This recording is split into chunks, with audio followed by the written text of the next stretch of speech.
Bom, e depois da divulgação das tarifas de Donald Trump para os produtos brasileiros, as ações da Embraer chegaram a desabar mais de 7% na quinta-feira passada. A empresa, para a gente ter uma ideia, é exportadora de aeronaves para os Estados Unidos e, para tentar minimizar os prejuízos, o Ministério de Portos e Aeroportos está em busca de soluções. O JP Morgan estima que as tarifas derrubem as ações da companhia em até 30%, se tornando, portanto, um peso para os investidores. Vamos falar sobre isso agora. Eu chamo a sócia analista de ações da Nord Investimentos, Daniele Lopes. Tudo bem, Daniele? Obrigada por conversar com a gente. Uma boa tarde para você.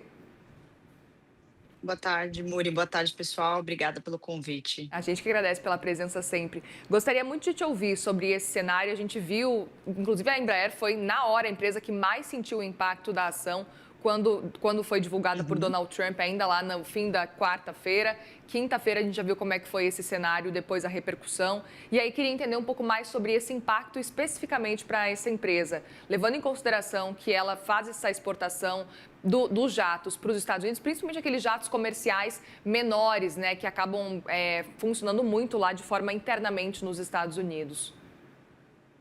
Uhum, perfeito. Quando você pega os resultados da Embraer, né, talvez os investidores que já olham a empresa há algum tempo já saibam que a exposição ao dólar sempre foi um fator muito relevante para a empresa. Hoje, mais ou menos 60% da receita da Embraer vem dos Estados Unidos.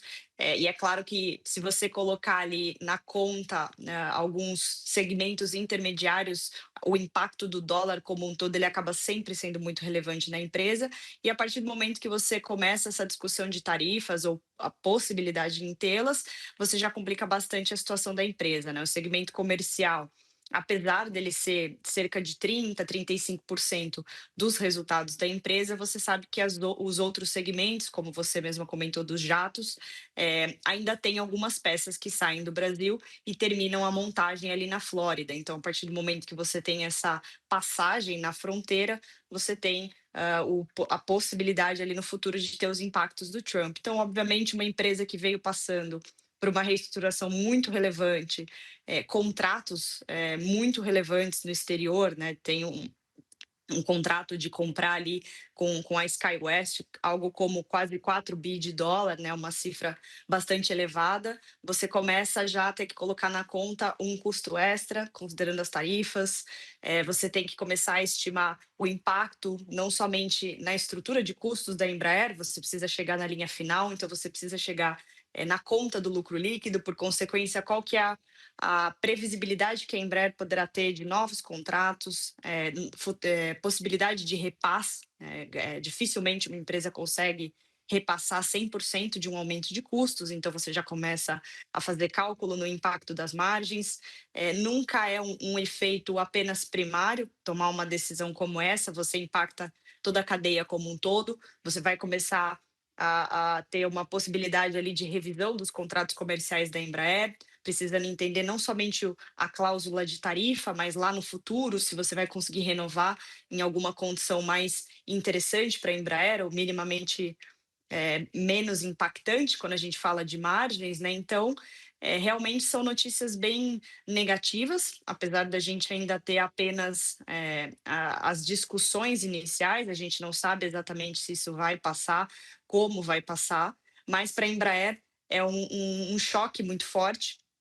Você precisa também começar já a estudar a competitividade dela no setor, né? Nos últimos anos, a Embraer se tornou um case de sucesso no Brasil, primeiro pela sua reestruturação, muito bem sucedida, redução de alavancagem, e ela ganhou um espaço no segmento, principalmente ali a aviação comercial executiva relevante, Brasil exterior, e ela vai, porventura, aí, perder essa competitividade, ficar menos competitiva a partir do momento que você tem essa estrutura de custos mais pesado, né? Você pode ter o aumento do preço de jatos, que faz com que ela fique menos atraente em comparação a concorrentes, você vai ter aí uma consequência de menor volume de vendas, menor margem, né, como eu já comentei, diante dessa estrutura de custos mais pesado, e também mais uma consequência nessa cascata toda é o fluxo de caixa, né? Você não consegue repassar, você tem menos demanda, você precisa continuar investindo, porque é um setor que exige altas cifras de investimento e, por consequência, você vai ter um alto consumo do seu caixa. Então, de certa forma, os executivos da Embraer devem estar ali perdendo um pouco de sono, né, até para entender como é que eles vão, organizar tudo isso daqui para frente, né, se isso de fato avançar. Pontos para a gente ficar atentos para esse cenário. E queria aproveitar e te perguntar também, diante do que a gente está acompanhando, o quanto que a gente pode começar a prever que as ações da empresa podem começar a sentir. JP Morgan fez já essa previsão de que as ações podem cair em torno de 30%. Ela está se mantendo aí mais ou menos com uma queda ao longo dos últimos dias de mais ou menos 1% no Ibovespa, a gente estava acompanhando. E aí eu queria entender um pouco mais sobre esse cenário. Se realmente isso se confirmar, essa taxa aí de 50%, aí o impacto vai ser muito maior, como você citava para a gente. Com certeza. Falar, obviamente, que a empresa pode cair 30, 40, 50%, isso é algo factível, Tá. não dá para cravar nunca o número, a gente tem que sempre levar algumas coisas em consideração. O mercado, ele costuma antecipar, então se você entende que a empresa terá uma queda média de 50% de lucro nos próximos, 3, 4 trimestres, pelo menos, né, muitos no mercado têm feito algumas estimativas ao redor disso, você entende que é uma consequência, praticamente inerente o preço das ações sofrer na mesma proporção. Em contrapartida, você tem ali, os investidores que entendem que isso é uma fase e que algumas medidas do governo, algumas medidas da própria empresa e do próprio setor, que naturalmente vai se adaptando, a Embraer é um case de inovação muito forte, você pode enxergar que, atravessado todo esse movimento, a empresa pode começar a recuperar mercado numa janela de 4, 5, 6 anos. Então, dizer que o impacto nas ações de curto prazo pode acontecer e uma queda forte diante da queda dos resultados, eu concordo. Eu não seria. Não acho que faz sentido a gente pensar que no tamanho da queda, eu posso imaginar uma queda mais relevante, principalmente porque o mercado não gosta de incertezas. O Charles pontuou isso muito perfeitamente. O mercado não gosta dessa falta de previsibilidade, dessa recorrência que a Embraer tinha nos dado, né, principalmente com guidance e fechamento de novos contratos. O mercado gosta muito disso. A partir do momento que você não tem mais isso, muitos investidores optam, muitos fundos grandes optam por se desfazer das posições, e tudo bem, mas também existe um movimento do mercado que costuma aproveitar essas empresas ali que ninguém quer, que ficam mais estressadas, e você começa a ter novas montagens de posição. É assim que funciona o mercado financeiro, né? Quem tiver um viés mais pessimista, mais maníaco, depressivo, que a gente chama aqui no curto prazo, vai querer se desfazer das ações, não quer mais essa dor de cabeça.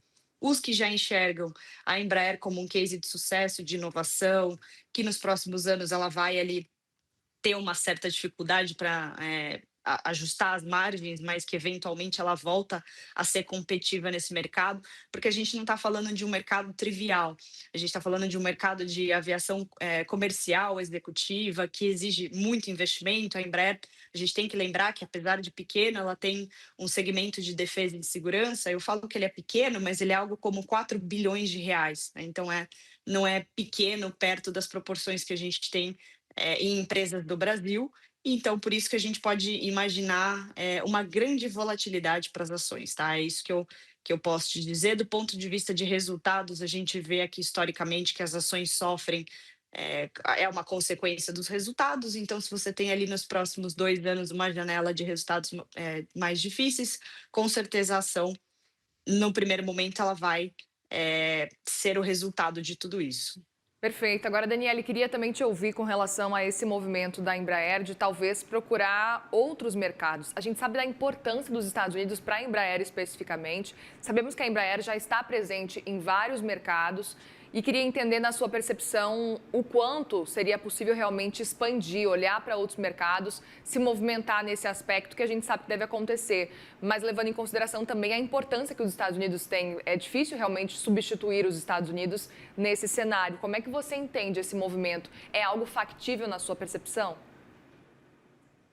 É algo factível, mas assim como até as medidas do governo, estudando, elaborando Uhum. soluções ali, né, para entender como é que o setor minimiza os prejuízos, Aqui a gente está falando de uma janela de médio e longo prazo, né? Você não consegue fazer, por exemplo, distribuir fluxo de carga entre diferentes portos do Brasil em poucas semanas, poucos meses. Você não consegue aumentar a capacidade de portos brasileiros, assim como você não consegue muito rapidamente buscar acordos com outros países para poder pensar em tudo isso, né? Em infraportuária, em novos projetos de aviação comercial executiva, tudo isso precisa ser estudado com bastante calma, não é algo que a Embraer vai conseguir fazer de curto prazo, então não consegue estancar tão rapidamente esse impacto de curto prazo. O que ela pode conseguir fazer eventualmente é manter os contratos atuais, ou até mesmo manter as negociações, até para sinalizar para o mercado de, olha, a gente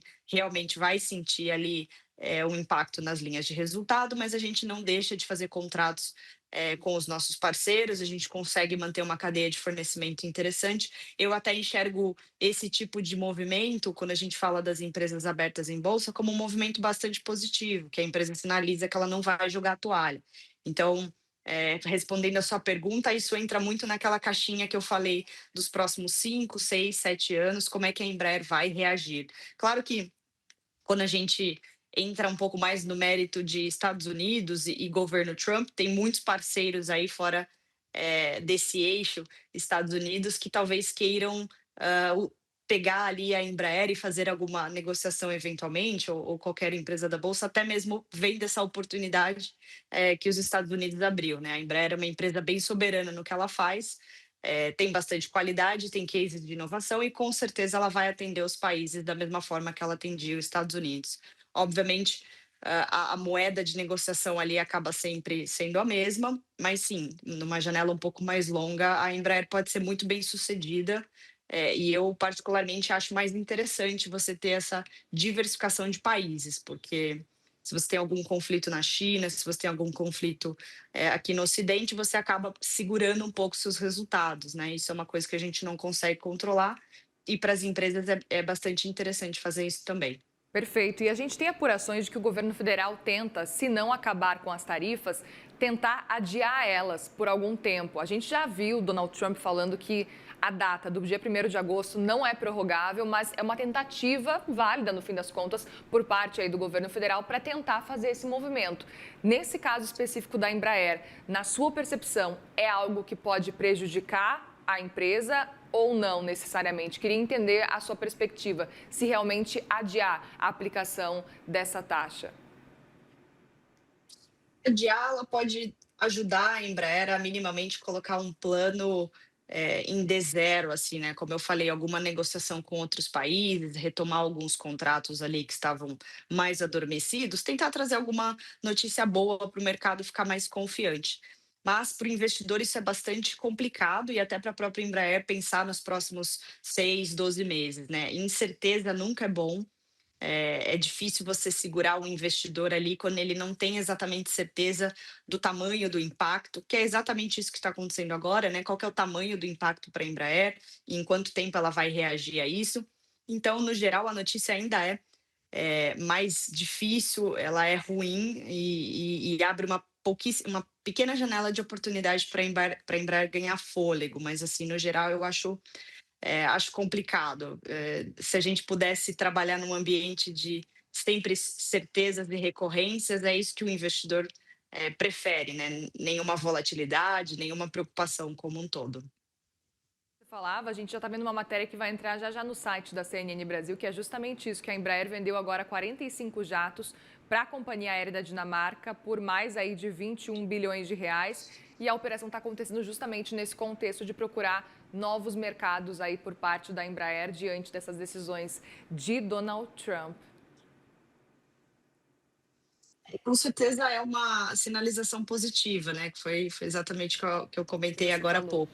Enquanto a empresa conseguir sinalizar que ela ainda está no jogo, que isso obviamente é o impacto que pesa nos resultados, mas eles vão buscar alternativas, eu acho excelente, né? Isso dá uma segurança para o investidor.